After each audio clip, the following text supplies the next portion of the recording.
What's going on, everybody? This is Aaron May with the Extra Rvrb podcast. We are here with the weekly recon where we are tackling everything from leadership skills to what I want to talk about today, overcoming adversity and conquering adversity with a warrior's mindset. I want to talk about how we can face challenges, because we're going to face challenges, and what steps can we take, what mindset can we adopt to overcome these challenges no matter what happens, no matter what's thrown our way. Human beings are incredible with their ability to adapt and their ability to overcome even the smallest odds. It's something that I don't think technology will ever be able to catch, and it's very important to me. Had a lot of adversity in my lifetime. Life is a battlefield, and adversity is the enemy. It could be a lost job. It could be a health scare. It could be personal setback, right? Adversity, it doesn't send a warning shot, but warriors don't retreat either. We face the challenge head on. And adversity is universal, and how you respond to adversity is what defines your success. So today I want to introduce a tactical plan to face these challenges head on, right? And what I want to talk about first, to kind of put in perspective what I'm talking about, a little personal story of mine, some early adversity in my life that really, I think, shaped my drive, my willingness to keep going, and my ability to keep a positive outlook and know that you can get through it. You just have to keep moving forward, keep pushing yourself, and know that time will pass. That is one of the biggest tricks I've learned, is knowing that if I just keep going, the time will pass, this moment will pass, and I will come out stronger on the other side. When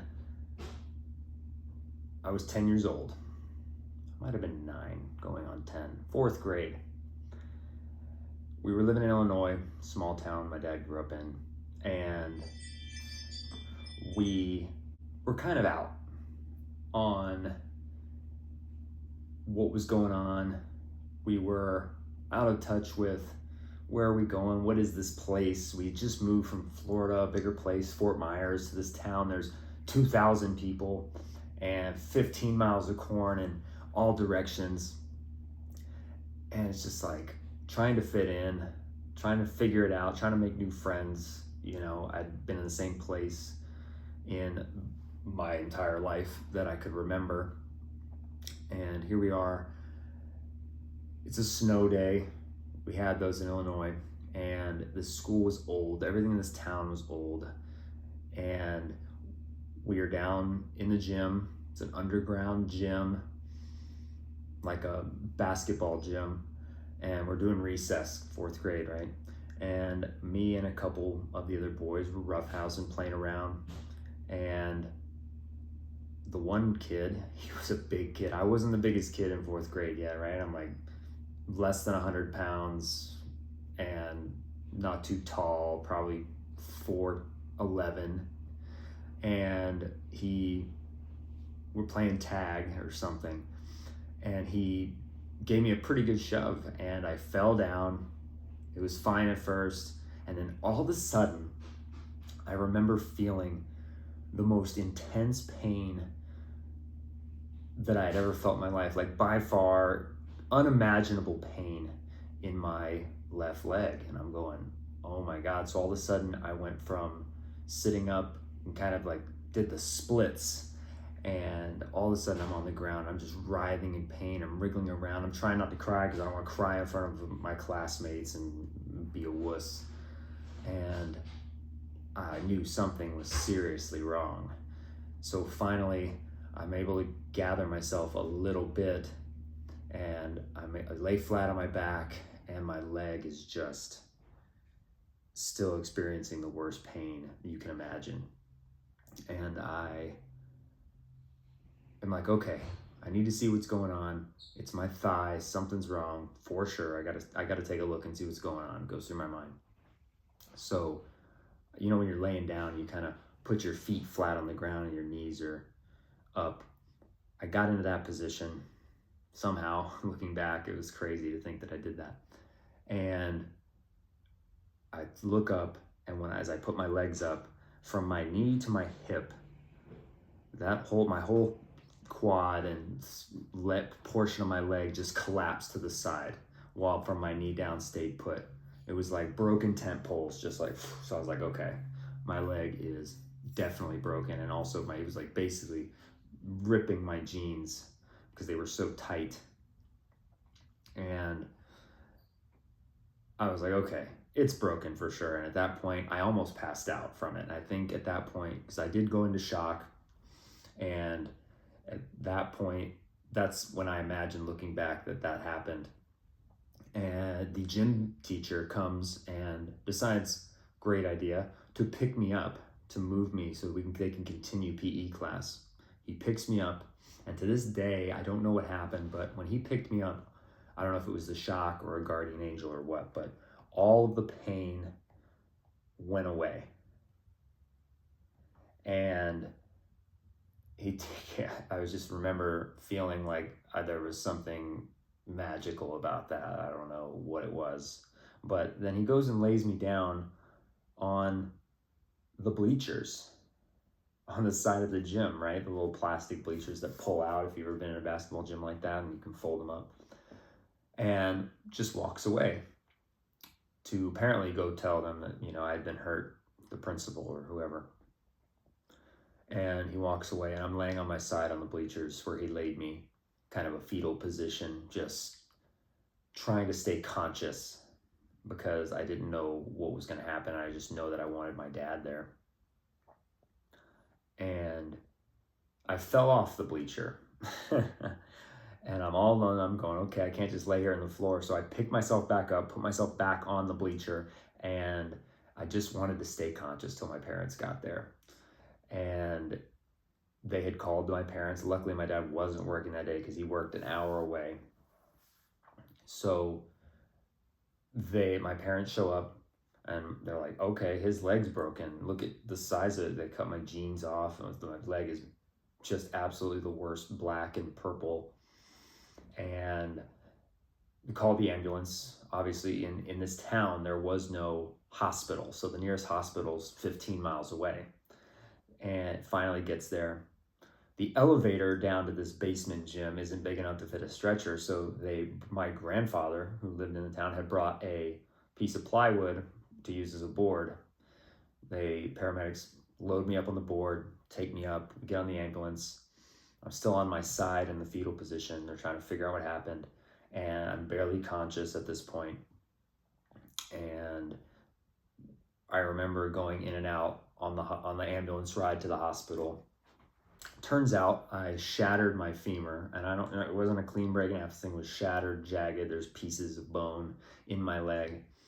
I ended up losing a pint of blood internally. And so they don't have what's required at this hospital to give me the proper surgery that I need, because you can't just put a cast on it. It was so badly shattered. So we load up in the ambulance again and drive another hour to the larger city in Peoria, Illinois, to the bigger hospital so I can get my surgery. And they ended up putting 2 metal rods in my leg, hammered them up the middle of the bone, and I was in a wheelchair for 4.5, about 5 months, and couldn't do anything but sit in that wheelchair. School had a tutor come in so I could keep doing my schoolwork, but I was in that wheelchair as a 4th grade kid, immobilized, and it was just the worst because all I could do was sit there, watch TV, play Nintendo, do my schoolwork. My mom had to hold my leg when I took a crap, sponge bathe me, and I start gaining belly fat all over the place. I can't run around. I can't go outside and play with my friends, and constantly having to go back to the doctor to check in. Then it comes time, the bone starts to get healed. And now after I get out of the wheelchair, I'm doing physical therapy for, I don't even remember how long it was. It was a couple of months, 2-3 months of physical therapy.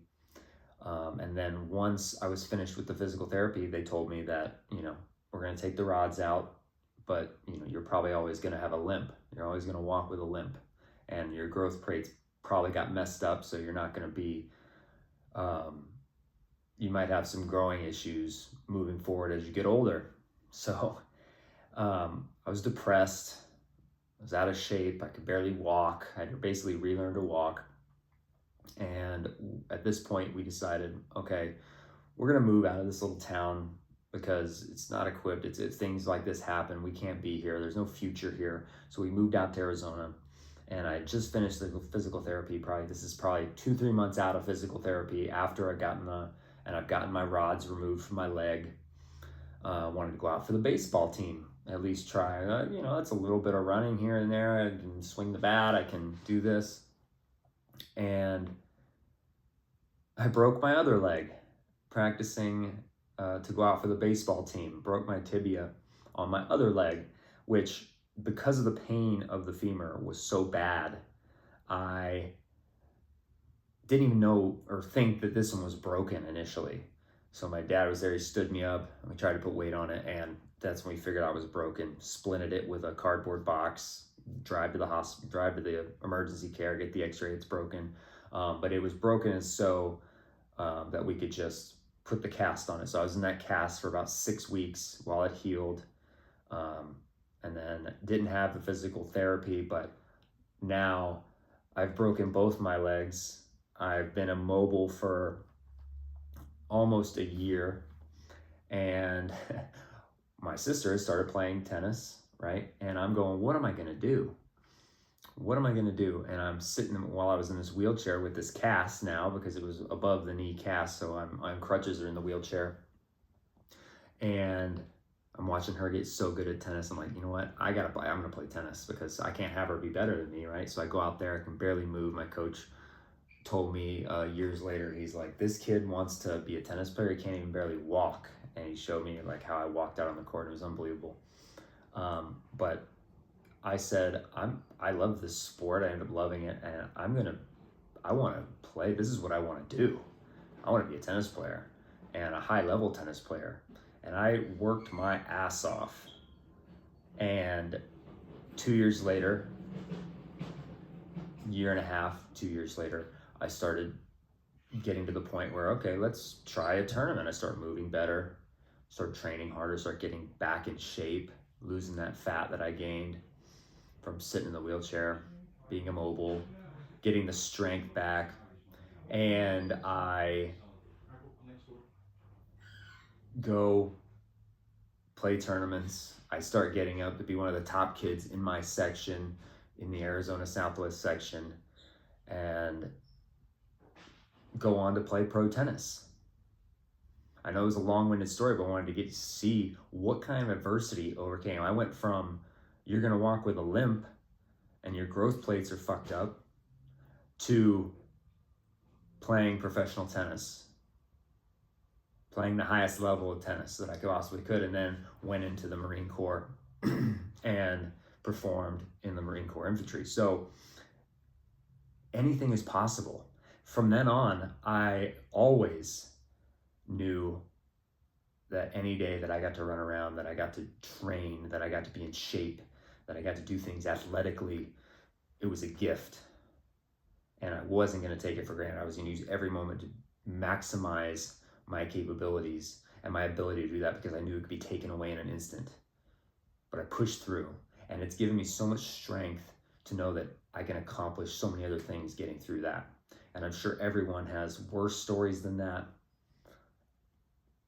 they've learned from.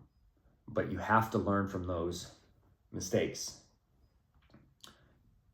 Adversity is your proving ground. It's not just an obstacle. It's how we test our strength, and it is an opportunity to grow. Soldiers don't become elite without enduring trials. You adopt the mindset of turn setbacks into breakthroughs. It's not a time to quit. It's not a sign it's not going to work out. It's a time to get better, get stronger, and break through. There is a study that I'm going to reference. It shows that 70% of people report personal growth after major challenges when they approach them constructively. 70%. Okay? Almost 3/4 of people.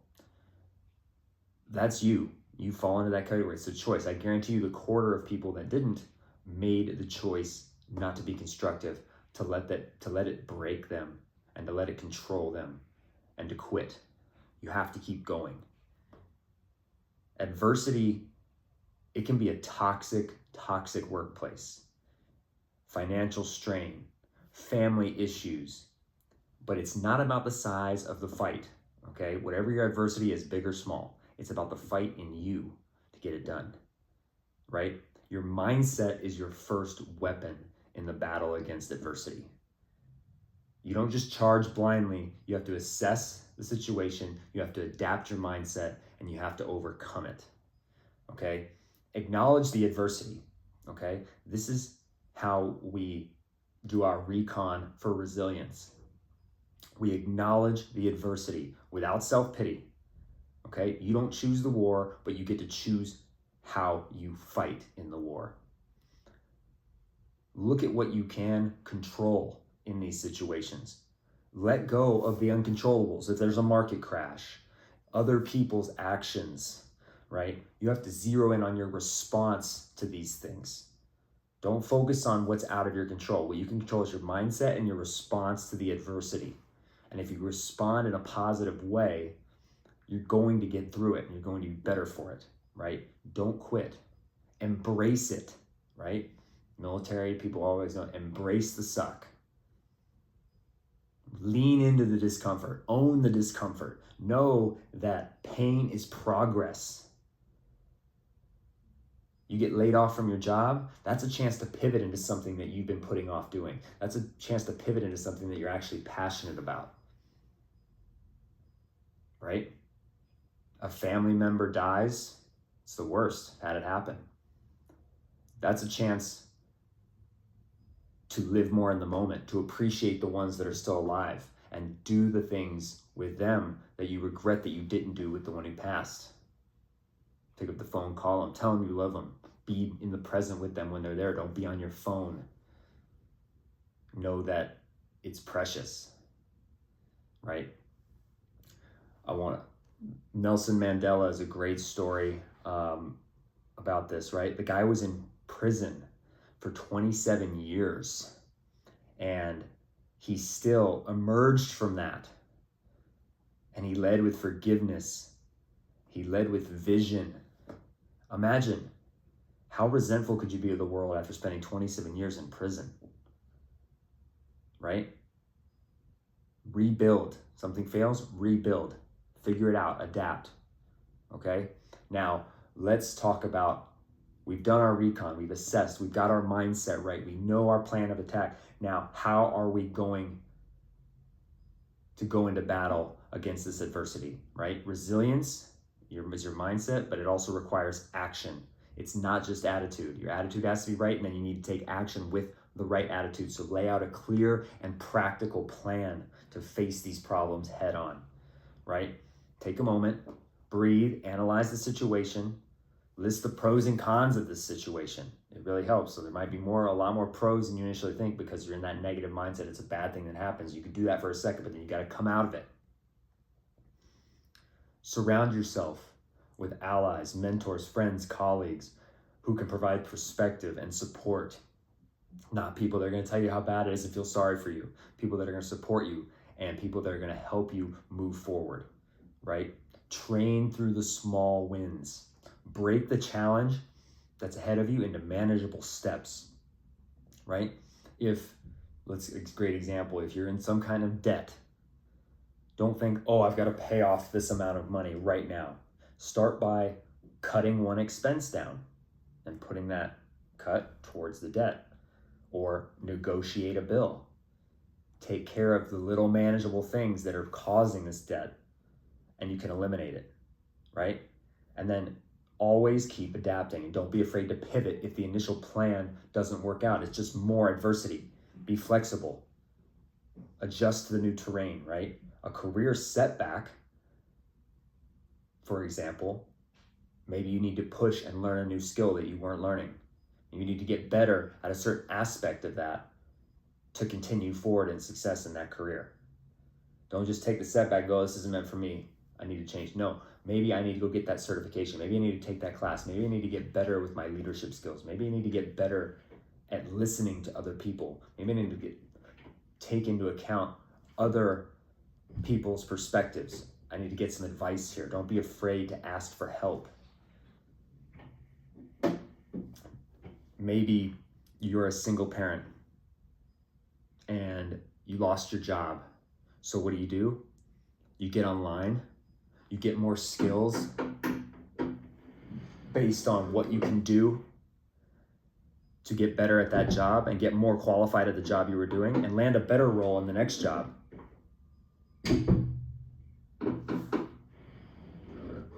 Sorry, got people cleaning the windows apparently. It's just the greatest timing of all time. But look, we're going to overcome the adversity, right? Now, when you're overcoming obstacles, there's going to be more obstacles. Don't think it's just one obstacle and you're going to overcome it. Anticipate the counterattack. Adversity is going to fight back. Doubt creeps in. You get tired, you're fatigued. External chaos, it can derail you. But you need to come back, focus, remember what your goal is, and keep pushing forward. Okay? Some of the most common pitfalls and counterattacks coming, self-doubt, number one. Okay? When you're doubting yourself, think back to past wins that you've had. Remind yourself of a time you succeeded and know that you can do that again. And look what you succeeded through at that time. Draw from that experience, right? The other one is feeling overwhelmed. And when you're feeling overwhelmed, I was just talking to my wife about this. When you're feeling overwhelmed, it's because you're trying to think about too many things at once. You're trying to do too many things at once.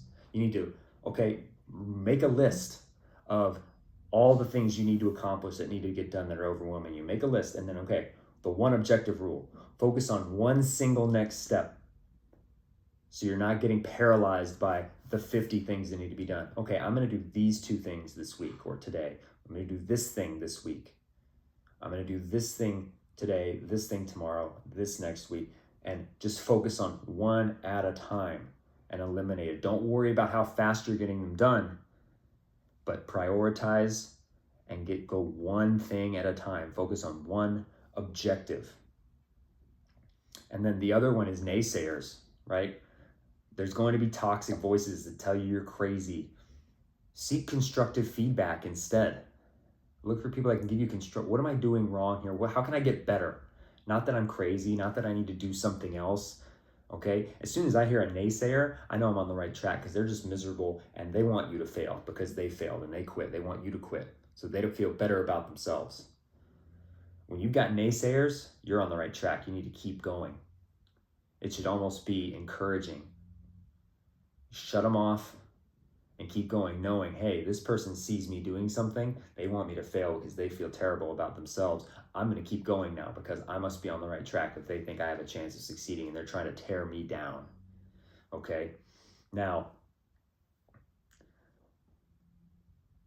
ordinary people can achieve extraordinary resilience with the right approach. It's all about your approach.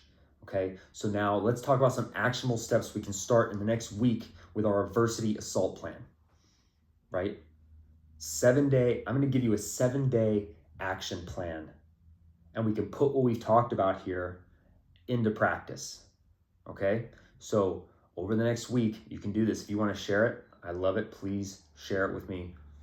DM, reach out, say, hey, what do you think of this? And we can go over it together. I'm happy to do it. Daily breakdown here for the next 7 days. Day 1, Identify your current adversity. Write it down and accept that overcoming that adversity is your mission. That's day one. See, one objective. That's it. Day two, I want you to list what you can control about this situation. Focus on one actionable step that you can control in the situation. Forget about what you can't control, the external factors. Okay? Then day three, I want you to reach out to one ally, your friend, a mentor, for perspective or to give you encouragement that you can do this. Just one person. Then day four, let's achieve one small win related to this challenge, right? Research a solution. Cut out a distraction. Take one actionable step forward, one small win. And then on day five, look at the progress we've made over the week by putting this plan together. Day five, reflect on the progress. Maybe write down how at the beginning what your mindset is. And then on day five, write down how it shifted, compare and contrast. Okay? And then on day six, I want you to anticipate. Don't sit and wait for that doubt or that setback to come. Anticipate it and be ready to plan your counter. Start looking at day six on past wins. Get motivated. Watch a video. Listen to this again. Get motivated because that setback is coming. And if it doesn't, great, you were ready anyway. Be prepared. And then day seven, we're back here. Celebrate your progress, no matter how small, and then set your next objective. Feel good, pat yourself on the back for a second. Now, next objective, what is next? That is this week's mission for you. We're not just surviving, we are conquering this adversity. Whatever you're facing, you can do this, you've got this. Now let's get after it. All right, so just to summarize here before we sign off, we've got adversity being a test. We're using our mindset. That is our main weapon against adversity. And then once we have our mindset right, we need to put strategies in place and formulate our plan into action, because action is how we achieve victory. It brings our mindset and our plan together, and then we put it into action and we become victorious and we emerge on the other side of whatever challenge we're facing. Start that 7-day challenge today. Don't wait for the perfect moment. Warriors are ready to act now. Let's get after it. Okay? Adversity doesn't define you. Your fight does. Lock in, conquer, keep moving forward, no matter what it takes. Okay? And then again, I want to invite you to share your progress with your 7-day challenge. Share it on social media. Let's do #ConquerAdversity. Tag me, tag the podcast. DM me directly if you don't want to share it publicly. I'd love to hear about your success stories. And if you need help with it, if you're experiencing some adversity, reach out to me. I will help you formulate a plan. I'll help you get in the right mindset. We've got this, everybody. We've got to stick together and we can win. You're not alone. Everyone is experiencing some challenge, some adversity, and you can do this. You can come out on the other side victorious, okay? I want to thank AMA Media for making this possible, and I want to thank everyone here for listening. The Patreon is almost finished. I cannot wait for it to launch. Get so much bonus material out for you guys. Weekly meetups, Zoom calls with me, all kinds of in-depth training videos, leadership skills, practices like this, things you can do to start winning every single day and feeling that success every single day and just getting that positive mindset, turning on the light, getting through the darkness. Anyway, thank you to everyone who tuned in. I really appreciate you listening. If you want to leave us on Apple and Spotify, 5-star reviews are greatly appreciated. They don't cost you a dime and they go a long way into helping more people hear these messages and hearing our great guests. Again, got great guests lined up. The ones we have lined up, obviously we had to put them out a little bit further in dates, but that's why we're keeping you up to speed with these weekly recons, staying engaged. And I just appreciate everyone for listening. Like, subscribe, check out the Extra Rvrb shop. All proceeds go to help veterans in need. Until next time, guys, peace out.